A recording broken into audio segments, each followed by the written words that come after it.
परं किमपि तत्त्वमहं न जाने। नारायणं नमस्कृत्यं नरं चैव नरोत्तमं देवीं सरस्वतीं व्यासं ततो जयमुदीरयेत्।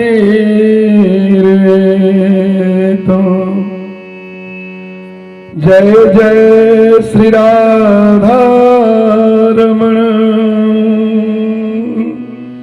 जय जय नवल किशोर,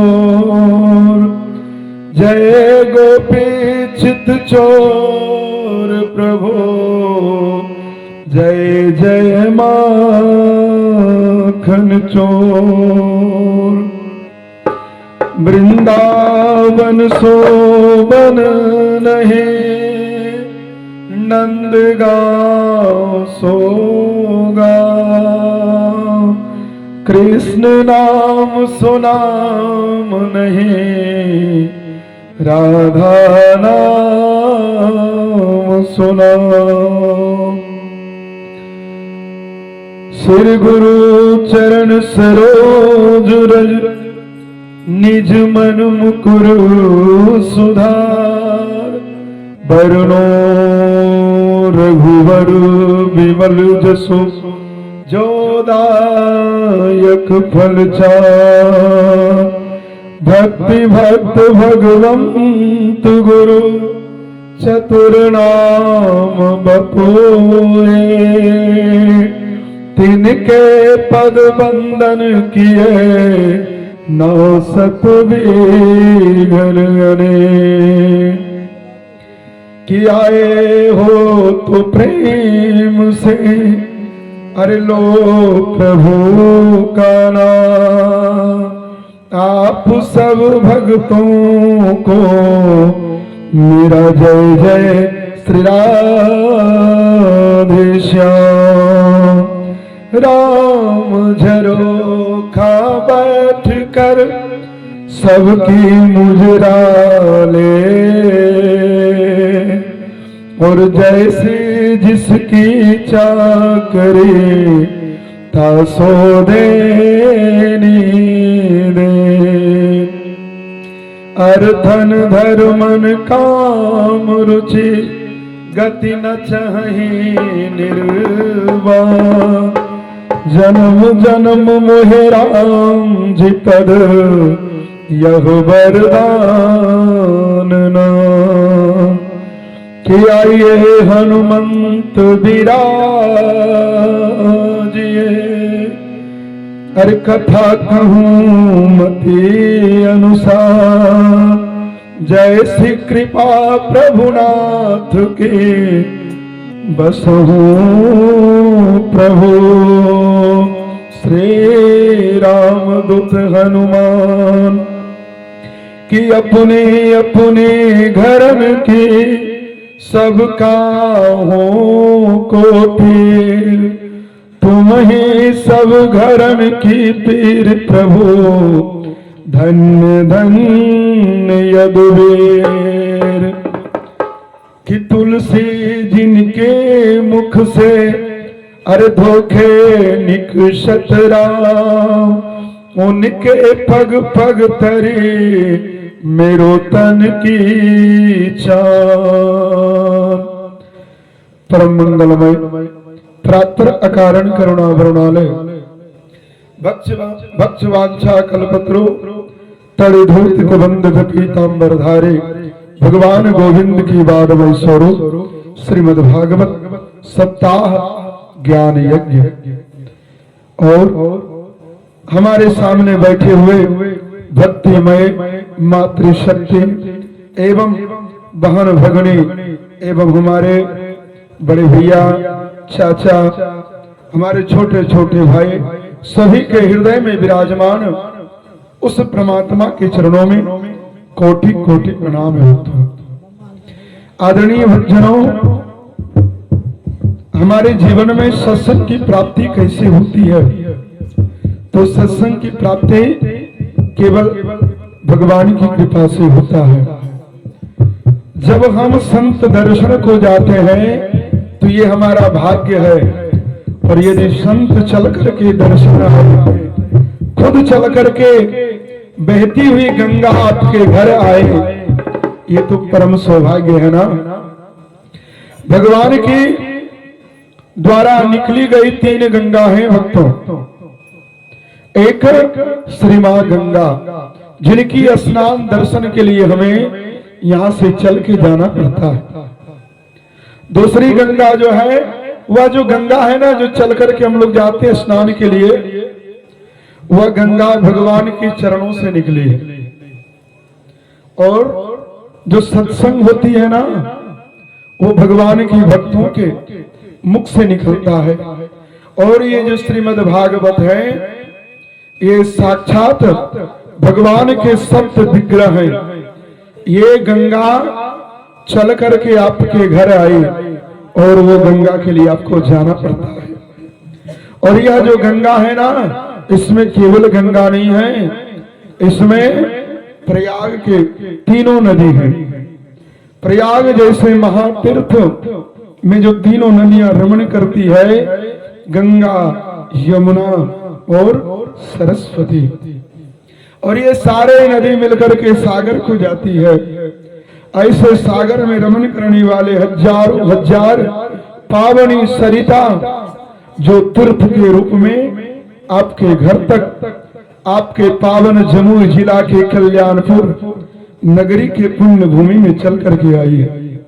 ये केवल इस पुण्य भूमि का पुण्य है, या इस भूमि का वो साधना है जो भगवान की कथा को खींच कर लाई है भक्तों। और ये कथा सुनाने वाले हम नहीं हैं, कथा तो परमात्मा सुनाते हैं। क्योंकि जब तक उनकी कृपा ना होगी, तब तक ये मुख या जीवा बोल नहीं सकती भक्तों। ये परमात्मा की कृपा होती है, तब उनके गोद में बैठ करके हमें कुछ कहने का सौभाग्य प्राप्त होता है। ऐसे भगवान के द्वारा निकली हुई गंगा में गोता लगा करके हम सभी अपने जीवन को परम मंगलमय बनाए। प्रेम से बोले गोविंद भगवान की जय, कन्हैया लाल की जय, श्री हनुमान जी महाराज के, नगर बस्ती के सभी भक्तों के, सभी संतों के, प्रेम से बोले कृष्ण कन्हैया लाल की। आइए हम सभी अपने हाथ को जोड़ करके भगवान से मंगल कामना करें। किसी ने प्रश्न किया कि महाराज जी आप जो जयकारा लगाते हैं ना, बोले कन्हैया लाल की जय, सभी बोलेंगे जय। और यदि पंडित जी को प्रणाम करते हैं तो पंडित जी भी कह देते हैं जय हो। ये दोनों बात समझ में नहीं आई। अरे भगवान की जयकारा में जय हो वो समझ में आया कि भगवान की सदा जय होती है, परंतु पंडित जी को यदि हम प्रणाम किए तो वो हमारी भी जय बोल दी। ये दोनों में डिफरेंट क्यों? आइए जय का मतलब समझते हैं। जब इस धरती पे हम जय बोलते हैं ना, या जय की गूंज जो है सारे ब्रह्मांड को भ्रमण करती हुई भगवान के पावन विष्णु लोक के धराधाम में जाते हैं। और मैया लक्ष्मी से भगवान कह रहे हैं कि लक्ष्मी जानती हो, जब राम जी ने कुंभकर्ण का विनाश किया था ना, तब कुंभकर्ण की पत्नी निंद्रा देवी चल के आई और बोले हे प्रभु मैं आपसे प्रतिशोध लूंगे, मैं आपसे बदला लूंगे। भगवान बोले हे देवी कैसे लोगी बदला, क्योंकि मैं नारियों से युद्ध करता नहीं हूं और तुम तो एक नारी हो। बोले मैं भी आपसे युद्ध नहीं करूंगा, ये बताइए आपके धाम को कौन जाते हैं? भगवान बोले जो कथा को सुनते हैं, जो हमारे नाम का कीर्तन करते हैं, जो हमारे नाम का सत्संग करते हैं। बोले बस बस वही सत्संग में मैं जाऊंगी वही कथा में जाऊंगे, वही कथा के इर्द गिर्द में जाऊंगे और सभी माता बहनों को अपने जाल में फंसा लूंगी। मैं जो कथा श्रवण करने के लिए महिलाएं माताएं बैठी रहेगी ना, मैं उसके मस्तक पे सवार हो जाऊंगी और पंडित जी कथा सुनाते रहेंगे, व्यास जी कथा सुनाते रहेंगे और सुनने वाले गोता लेते रहेंगे। जब यह गोता लेगी यानी सो जाएगी तो भगवान की कथा कोई सुन नहीं पाएगा। और यही सोने की कहानी माता पार्वती के साथ भी है। भगवान शिव जब मां को अमर कथा सुना रही थी ना, यह कथा आगे आएगी, आज तो नहीं कल आएगी। तो मैया को 2 दिन के बाद ही नींद लग गया और ये कथा 7 दिन की होती है ना भक्तों। तीसरे दिन ये मैया सो गई। कथा सुनी किसने? सुखदेव जी महाराज ने। उन्हीं का यह ग्रंथ है श्रीमद् भागवत के प्रथम जो साप्ताहिक वक्ता हुए, जिन्होंने भागवत सुना करके राजा परीक्षित का उद्धार कर दिए, वही सुखदेव जी महाराज जी ने भगवान की कथा को सुन करके स्वयं कथावाचक बन गए। अपने जीवन में जब तक दूसरों की सुनोगे नहीं, तब तक जीवन में बोलने की क्षमता नहीं आएगी। इसलिए सदैव बड़ों से सीखो, बड़ों की शब्दों को सुनो। और यदि तुम कथा में आए हो ना, एकदम खाली हो के आओ। यदि तुम राम कथा जानती भी हो ना, तो भी अपने हृदय को खाली कर दो, क्योंकि उसी में जल भरता है जो बाल्टी खाली होती है। जो भरी होगी भैया, उसका जल छिलक जाएगा। इसलिए संतों, आदरणीय भक्तों, निंद्रा देवी ने बोले जो कथा में बैठ करके भगवान की कथा सुनने के समय अपने अगल बगल से गलबात करेगी, अगल बगल से गप करेगी, मैं उनके मस्तक पे सवार हो जाऊंगे और फिर उसे कथा समझ में आएगी नहीं। आपके धाम जाएगा कोई नहीं, आपके धाम खाली हो जाएंगे, क्योंकि आपका कोई गुणगान करेगा ही नहीं। जब तक इसके अंदर कौ खो गो घो नहीं आएगा ना भक्तों, तब तक सामने पढ़ भी नहीं पाओगे। हुआ क्या? एक आदमी ने चश्मे की दुकान पे गया और जब चश्मे की दुकान पे गया ना, तो 1-2 आदमी चश्मा लेने आए। चश्मा जब लेने आए, यही गंगा चश्मा है कोट के बगल में, तो उन्हें लेंस लगाया गया। कितने नंबर की लेंस आपको लगेगी? तो 2-4 लेंस लगा करके बोले हाँ ये सही है। उन्हें पेपर दिया गया पढ़ने के लिए, वो पेपर को पढ़ने लगे। तो बगल में जो व्यक्ति खड़ा था, उसे लगा कि ये चश्मा की करामत है, ये पेपर पढ़ सकते हैं, चलो मैं भी एक चश्मा ले लेता हूँ। वह भी पहुंचा, बोला भैया मुझे भी एक चश्मा दे दो ना। बोले कितने नंबर की दूं? बोले जरा चेक कर लो। तो लेंस लगाया, लेंस लगा करके बोला क्या आपको दिख रहा है? बोले नहीं कुछ नहीं दिख रहा है। दूसरा लगाया, तीसरा लगाया, बोला दिख रहा है? बोले कुछ भी नहीं। जितने लेंस थे ना उसके, सारे लेंस खत्म हो गए, इसको कुछ समझ में आया ही नहीं। तब वह दुकानदार बोला भैया ये बता तुम पढ़े कितने थे? बोले वही तो पढ़ने के लिए चश्मा खोज रहा था। तो जब तक इसके अंदर क ख ग घ नहीं रहेगा ना, तो बाहर नहीं पढ़ सकते हो। इसलिए अंदर में कथा प्रवेश करेंगे। मान लो आपने आज भागवत की कथा सुनी, भागवत है क्या? जो भगवान की भक्तों की कथा है वही भागवत है। ये मन में बैठ गया। कल मैंने सभी को बताया कि भगवान को देखे हैं क्या? सबने बोला नहीं देखे। लेकिन जब मैंने विश्लेषण दिया, सब बोले हाँ मैं तो डेली दर्शन करता हूँ। बहुत से भूमि, क्या भूमि का दर्शन नहीं करते हो? यही भूमि पे तो बैठ के हम कथा सुन रहे हैं। गौ से गगन आसमान का दर्शन करते हो कि नहीं करते हो?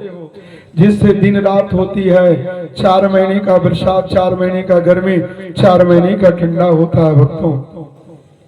और आगे है अग्नि। क्या अग्नि के बिना हमारा जीवन है क्या? तो अग्नि साक्षात भगवान है। इसलिए हमारे भारत में यज्ञ नारायण यानी अग्नि नारायण से ही हमारे सारे देवी देवता तृप्त होते हैं। आदरणीय भक्तजनों, जब भगवान के नाम कीर्तन करते हैं ना, उनकी वैदिक मंत्रों से पूजा करते हैं तो भगवान की तेज बढ़ता है। मैं इस बार दुर्गा मंदिर में पूजा करा रहा था, मैंने सोचा कि हमारे भगवान इतने कमजोर क्यों हो गए, तो मैं देखा कि माँ के हाथ में जो तलवार थी ना भक्तों, वो कूट का बनाया था। अब बताइए, जब कूट का तलवार होगा तो मैया दुष्टों का विनाश कैसे करे।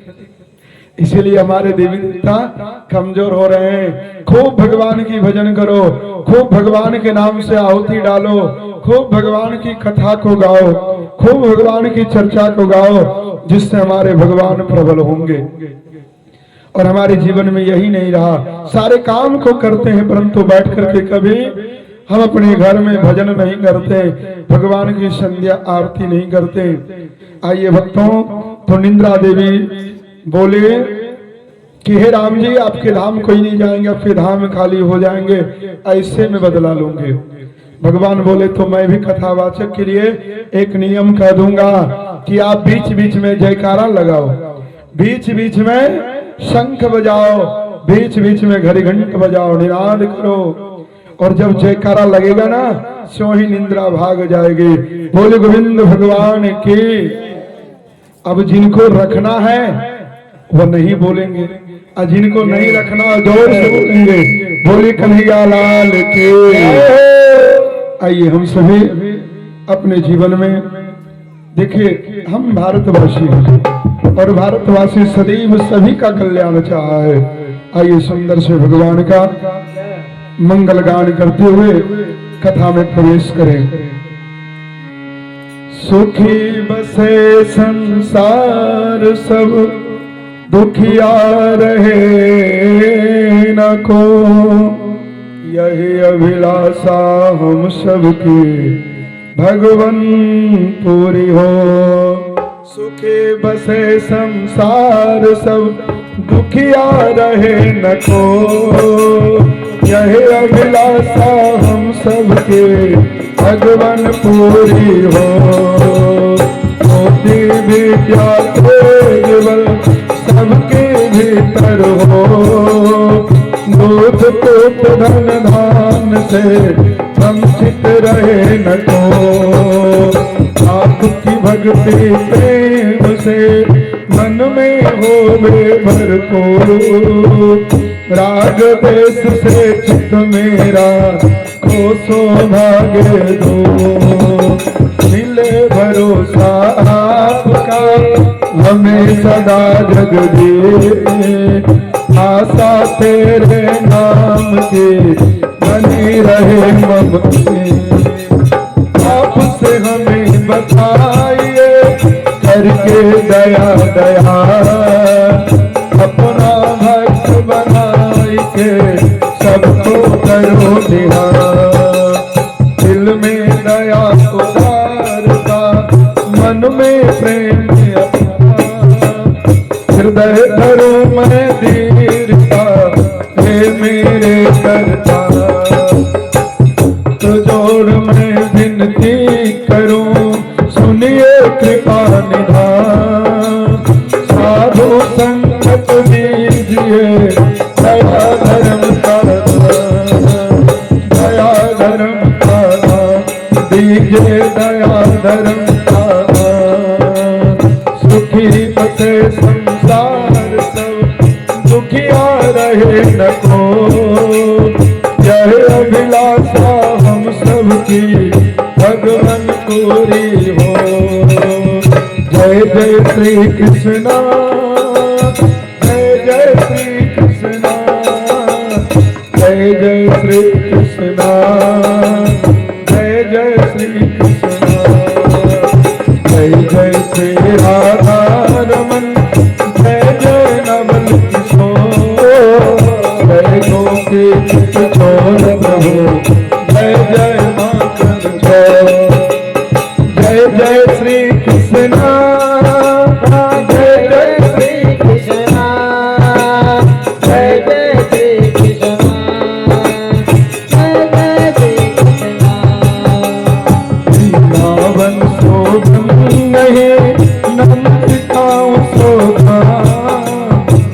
कृष्ण नाम सो नाम नहीं, राधा नाम सुना।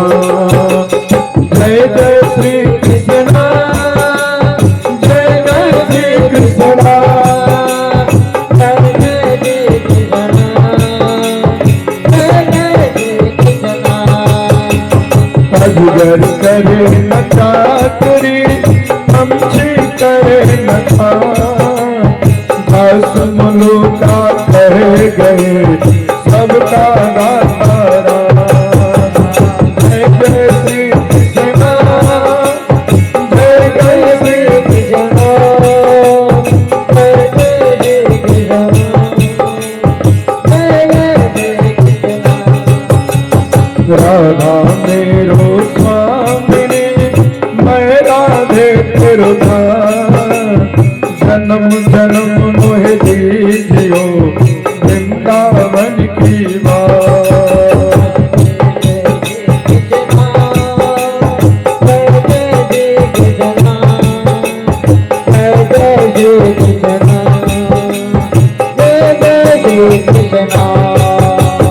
वृंदावन के वृक्ष को नरम न जाने को, डाल डाल और पात पर राधे राधे हो। जय जय श्री कृष्ण, जय जय श्री कृष्ण, जय जय श्री कृष्ण, जय जय श्री कृष्ण।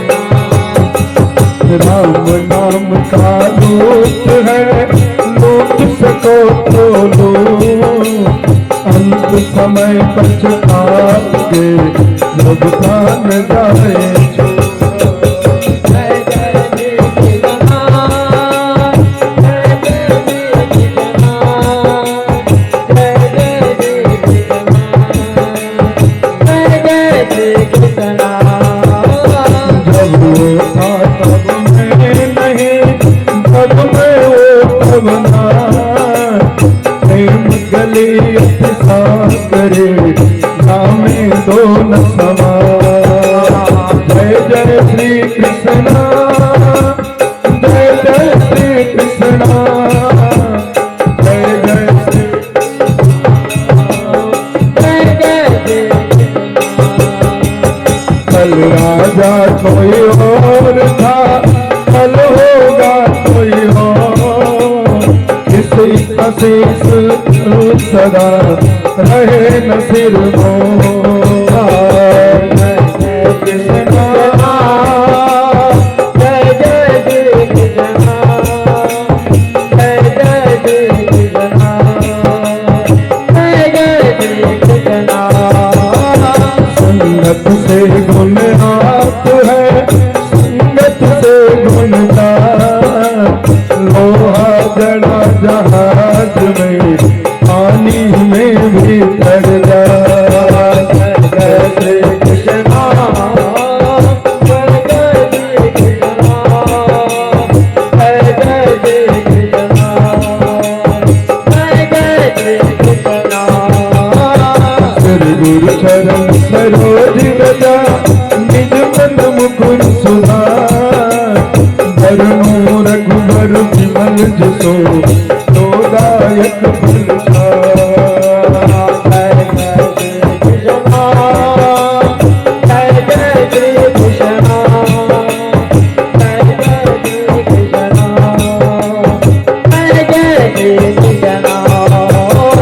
राधे राधे रथ चले आएंगे बिहार, राधे राधे रथ चले आएंगे बिहार, राधे राधे रथ चले आएंगे बिहार। सभी लोग शादी को बजाते हुए भगवान को बुलाना। आएंगे बिहारी चले आएंगे बिहारी, आएंगे बिहारी चले आएंगे मुरारे, आएंगे बिहारी चले आएंगे बिहारी, आएंगे मुरारी चले आएंगे मुरारे। राधे राधे राधे राधे रथ चले आएंगे बिहारी, राधे राधे रथ चले आएंगे बिहारी, आएंगे मुरारी चले आएंगे मुरारे। आएंगे बिहारी चले आएंगे बिहारी, आएंगे मुरारी चले आएंगे मुरारे। आएंगे बिहारी चले आएंगे। राधे रथ चले आएंगे बिहारी राधे राधे रथ चले आएंगे बिहारी राधे राधे रथ चले आएंगे बिहारी राधे राधे राधे राधे राधे राधे वृंदावन में वृंदावन में कुंडलिन में कल्याणपुर में कल्याणपुर में कल्याणपुर में बोलो सब बोलो जोर से बोलो प्रेम से बोलो राधे राधे तो राधे आएंगे बिहार राधे राधे तो चले आएंगे बिहार राधे राधे तो चले आएंगे बिहार राधे राधे तो चले आएंगे बिहार राधे राधे तो आएंगे बिहार राधे राधे राधे राधे राधे राधे राधे राधे राधे राधे राधे श्याम मिला दे राधे राधे श्याम मिला दे श्याम मिला दे मुसीबत में वृंदावन में वृंदावन में कुंडलन में बरसाने में जोर से बोलो भैया बोलो भैया बोलो राधे राधे राधे राधे राधे राधे राधे राधे राधे तो चले आएंगे राधे राधे राधे राधे तो चले आएंगे बिहार राधे राधे तो चले आएंगे बिहार राधे राधे तो चले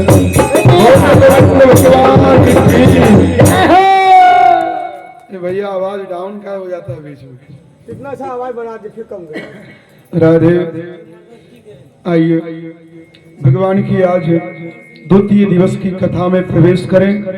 कल तो समय के अभाव में हम सभी ने संक्षिप्त भगवान भागवत जी के महात्म को श्रवण किए। आइए आज सुंदर भक्ति ज्ञान और वैराग्य की कथा है। भक्तों हमारे जीवन में भक्ति का क्या महत्व है, हमारे जीवन में ज्ञान क्या है और हमारे जीवन में यह जो वैराग्य है यह वैराग्य कब होना चाहिए, कब अपने गृह के चाबी की गुच्छे अपने पुत्रों को दे देना चाहिए, ये भगवान की कथा सिखाती है। आइए सुंदर से भगवान श्रीमद् भागवत जी के प्रथम श्लोक है कि जो हमारे परमात्मा हैं उनका स्वरूप क्या है। यदि भगवान हैं तो देखने में कैसा है। कोई बोलते हैं कि राम श्यामले हैं, कोई बोलते हैं भगवान काले हैं और कोई कहते हैं कर्पूर गौरव, कपूर के समान भगवान गोरे हैं। परंतु भगवान है कैसे, आइए उन्हें जरा श्रवण करें कि भगवान का स्वरूप कैसा है। कल आपसे पूछेगा कोई कि भगवान थे आपके तो कैसे थे, तो जरा उनको जवाब देना। और जो सनातन के बारे में उंगली उठाते हैं ना तो उसके बारे में सुन लो कि सत्य सनातन अभी चले अविनाशी, अरे फ्यूचर पास्ट प्रेजेंट जगत में प्रभु ही परमामेंट।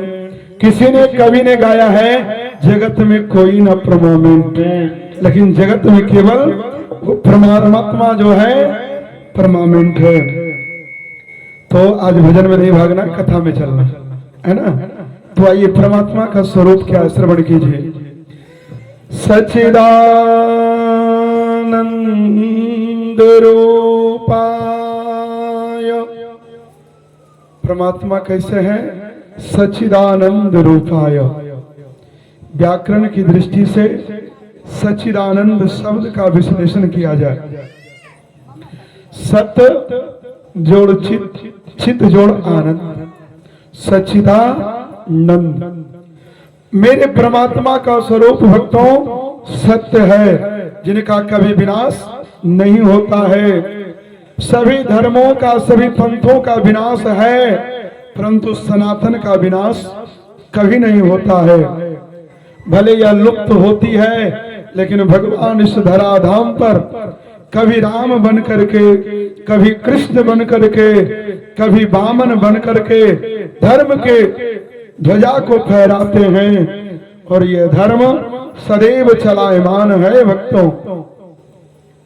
तो भगवान कैसे हैं, सत्य हैं यह घर ढह सकता है, नदी अपनी धारा बदल सकती है, लेकिन मेरे जो परमात्मा है ना, वह सदैव प्रतिष्ठित रहते हैं। और जिसने जिसने भगवान को पुकारा है ना, चाहे वह ध्रुव 5 साल के बालक हो, चाहे हनुमान जैसे बलवान हो, चाहे रावण जैसे महा शक्तिशाली हो जो तीनों लोकों को विजय पाया, उन्होंने भी भगवान की सत्य की प्रतिष्ठा को अपने जीवन में धारण किया। भक्तों, मेरे परमात्मा कैसे हैं? सत्य हैं, जिनका कभी विनाश नहीं होता है, जिनका कभी क्षय नहीं होता है, जिनका कभी लय नहीं होता है।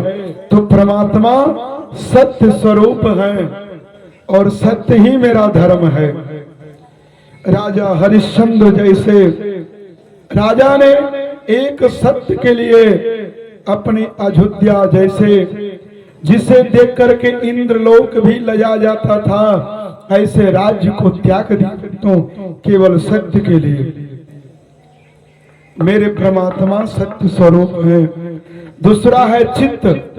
जो ये दुनिया प्रकाशवान होती है ना, कोई कहते हैं सूर्य मेरा, कोई कहते हैं चांद मेरा, लेकिन वो चांद और सूर्य की उत्पत्ति मेरे भगवान के नेत्रों से हुआ है।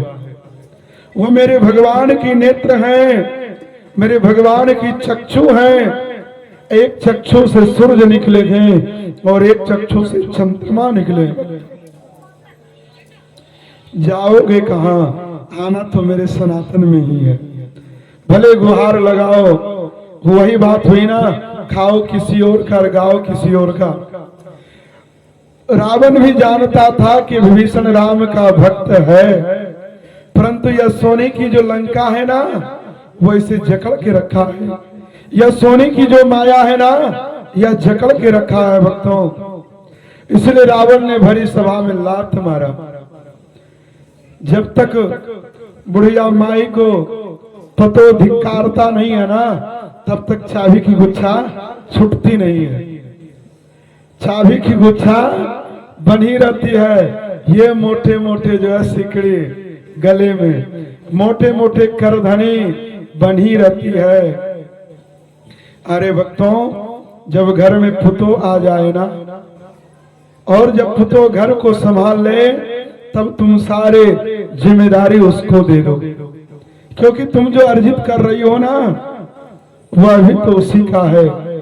इसलिए और समय से दे करके बेटे का प्रेम पाओ, बेटे से आदर पाओ।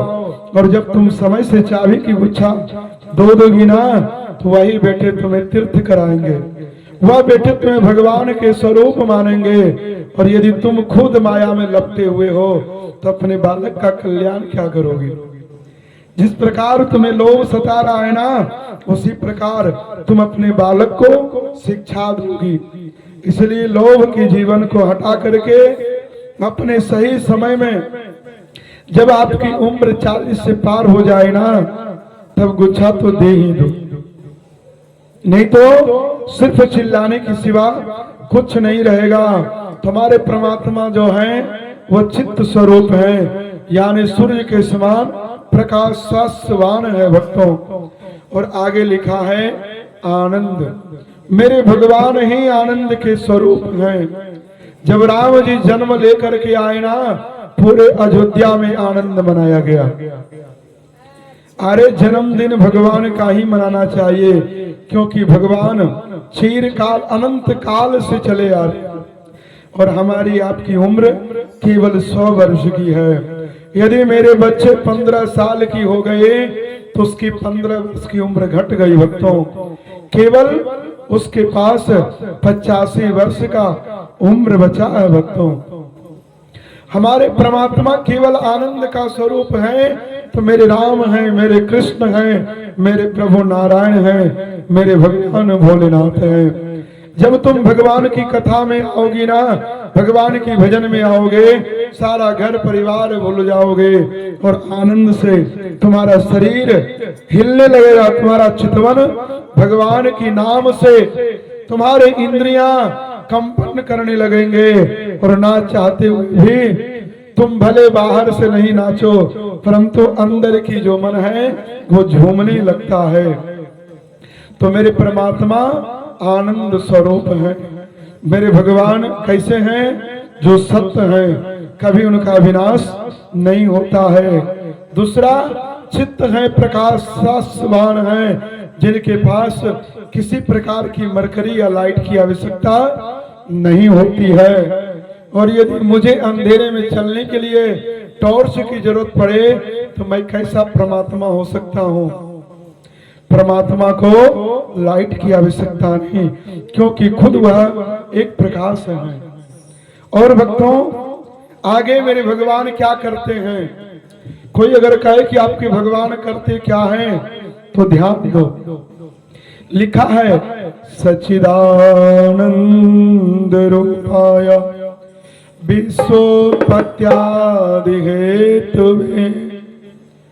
हम तो 2 बच्चे के माँ हैं, कोई 5 बच्चे के पिता और माता हैं, लेकिन यह परमात्मा पूरे सृष्टि को बनाते हैं। मेरा भगवान जो है ना पूरे दुनिया को रचते हैं।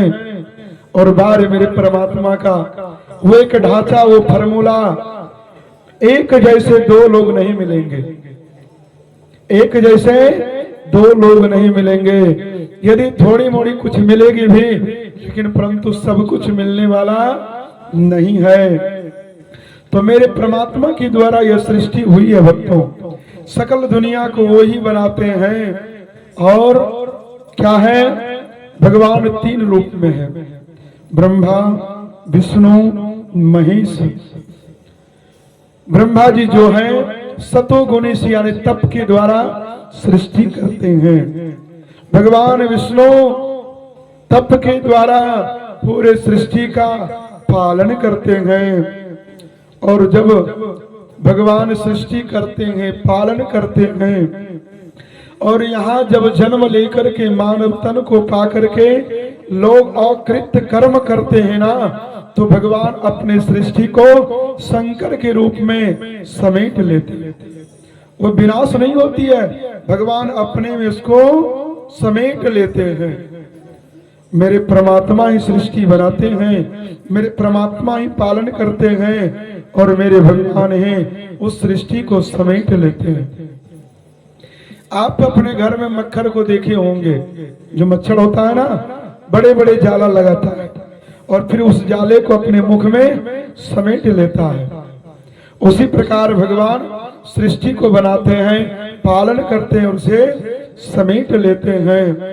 और मेरे भगवान का यही 3 काम है, जगत को बनाते हैं, उनका पालन करते हैं, और फिर उन्हें अपने अंदर समेट लेते हैं। एक बार राजा ने ब्राह्मण से पूछ लिया कि आखिर भगवान है तो कहाँ है, और है तो दिखते क्यों नहीं है?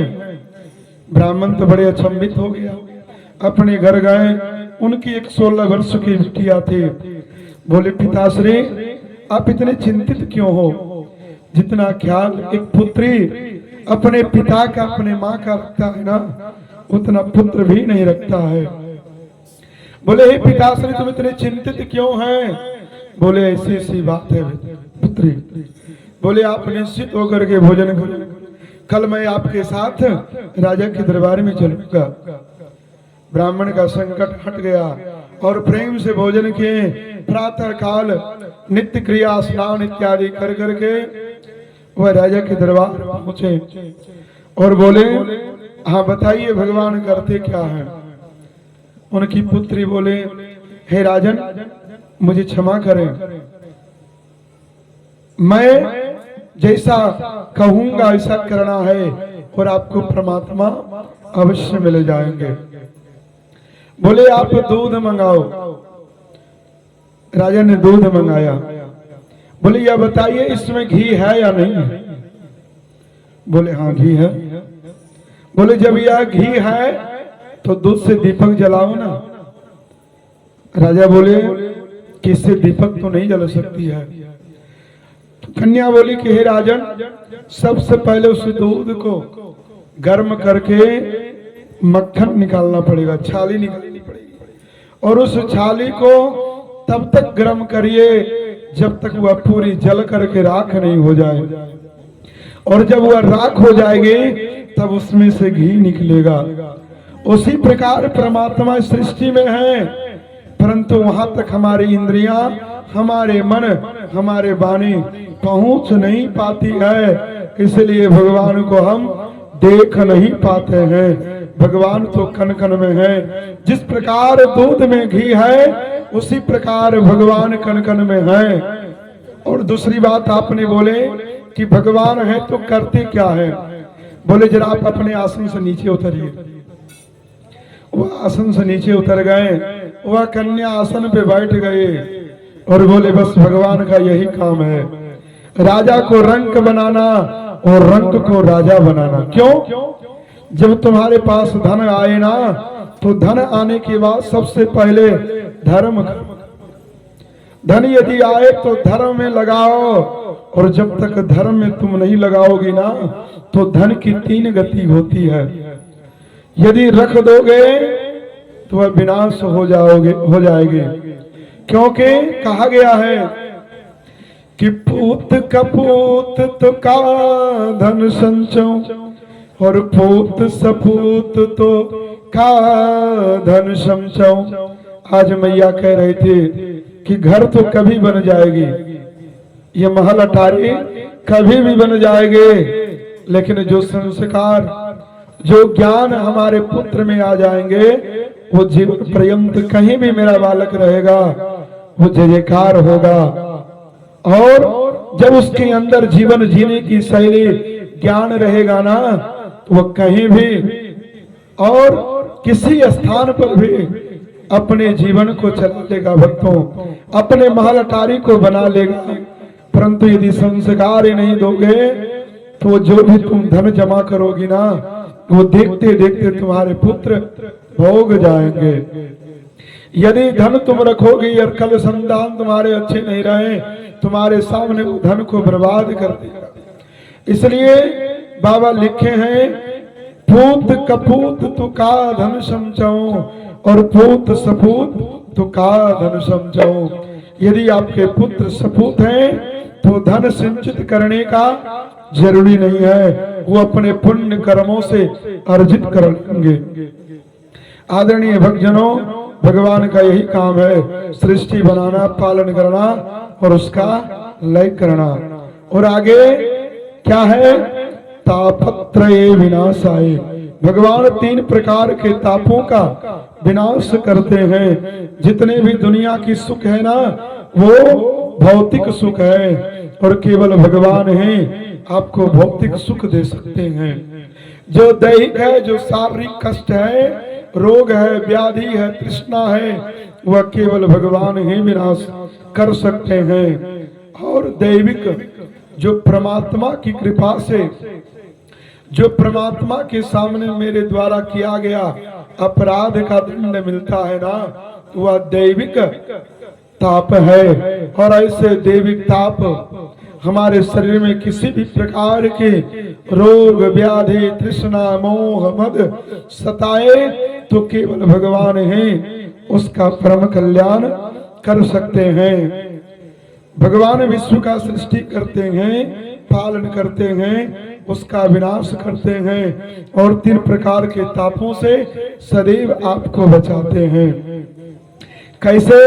केवल भगवान का नाम लेने से। व्यास जी लिखे हैं श्री कृष्णा हे वयम नुमः, या नहीं लिखे हैं श्री कृष्णाय अहम नुमः, कि केवल मैं भगवान को प्रणाम करता हूं, यह नहीं लिखे श्री कृष्णाय वयम नुमः, हम सभी भगवान को प्रणाम करते हैं। बोली गोविंद भगवान के। यह मेरा सनातन प्रणाम की भूमि है भक्तों, यह मेरा सनातन नमन की भूमि है, यह मेरा सनातन धर्म की भूमि है, और यह मेरा सनातन ग्रंथ की भूमि है। आदरणीय भक्तजनों, कहते हैं कि दैविक जो ताप मिलता है कोई मजदूर जो है वह दिन भर मजदूरी करता है, उसे मिलता कितना 300 रुपये। अपने खाए कि बच्चे को खिलाए और कि बच्चे की स्कूल की फीस को भरे।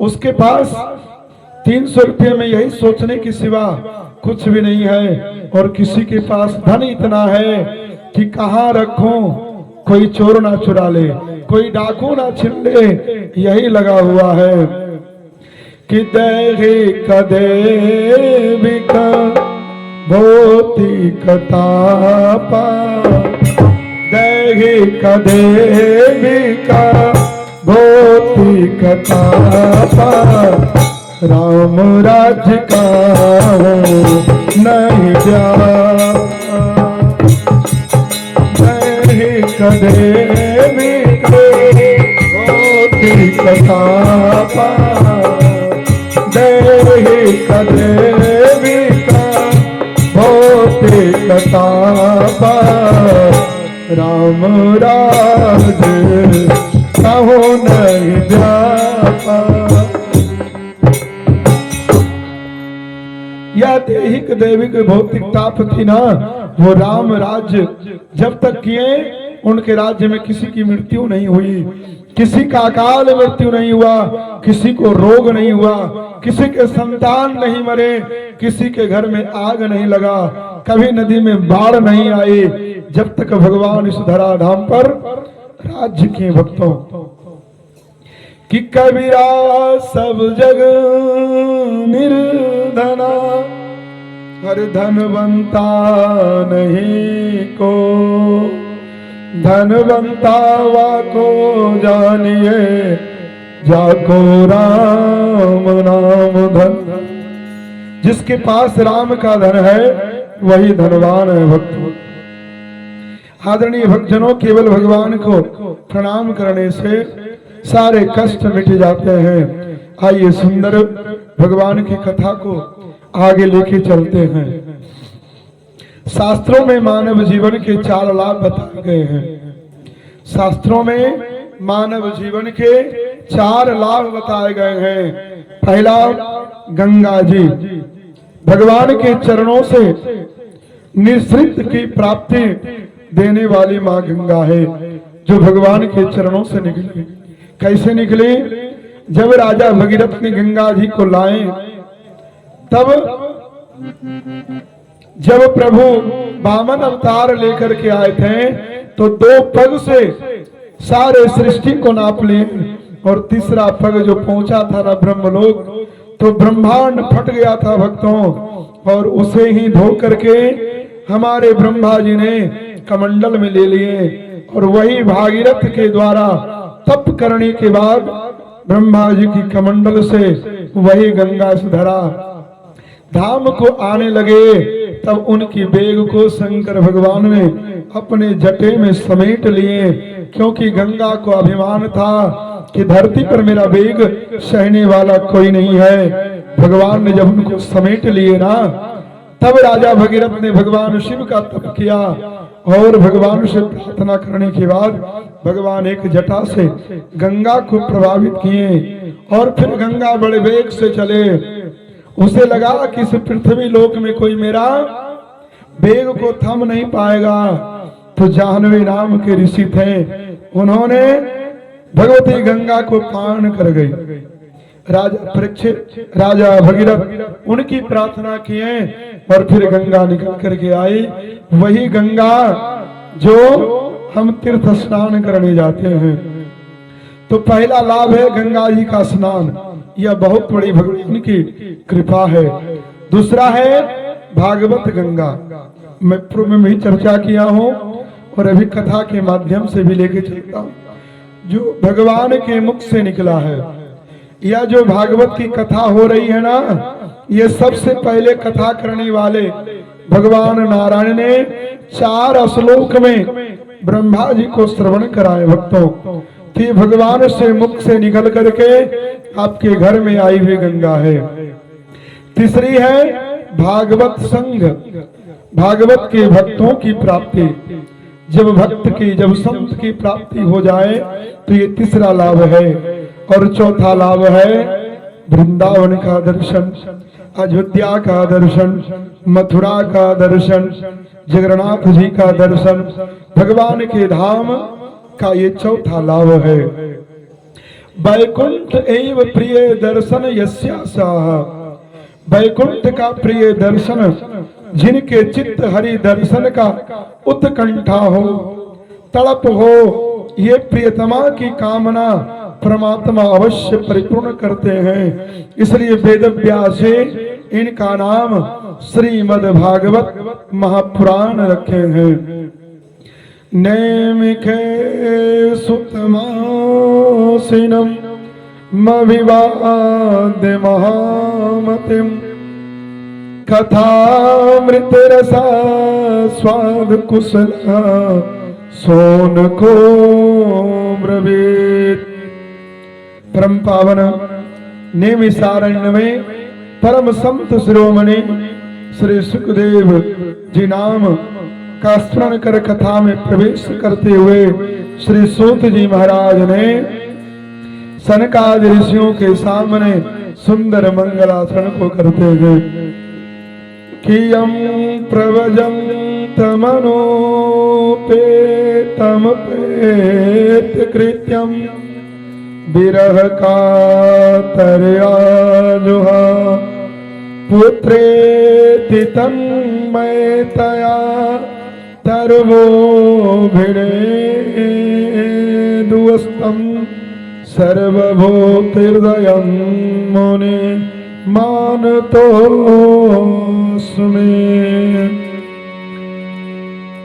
सूत जी महाराज कहते हैं, हे बादरायण सूत जी महागानी, परमहंस मधुरति मधुर कृष्ण भ्रमर जो कलयुग के पापों का भव सागर से उद्धारक सुंदर एवं सुखदायी भगवान की कथा है।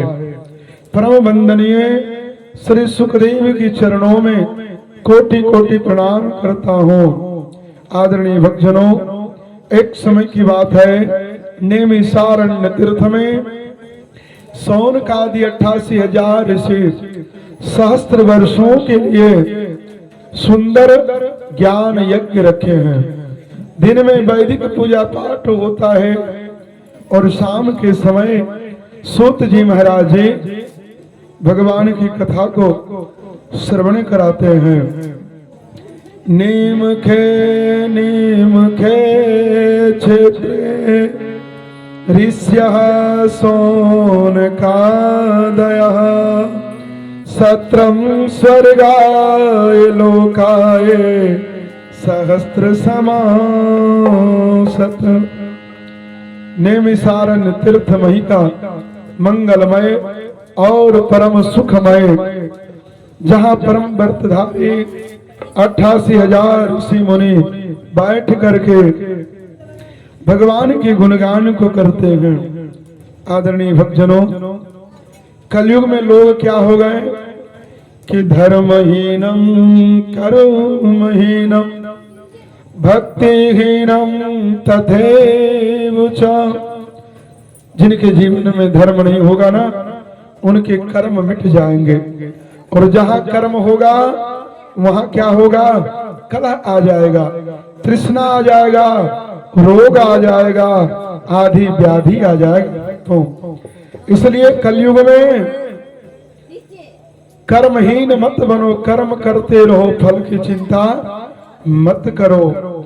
सोनकादि 88,000 ऋषि नेमिषारण्य तीर्थ में बैठ करके भगवान की कथा को श्रवण के लिए श्री सूत जी महाराज जी का सुंदर स्वागत करते हैं। और क्या कहते हैं, ओ हर की कथा कराने वाले, ओ हर की कथा कराने वाले, तुमको लाखों प्रणाम, तुमको लाखों प्रणाम, लाखों प्रणाम।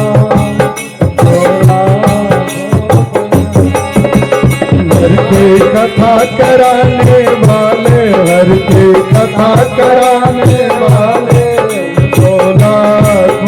प्रणाम, तुमको लाखों प्रणाम, तुमको लाखों राम तुमको लाखों प्रणाम। हर की कथा कराने वाले, हर की कथा कराने वाले, तुमको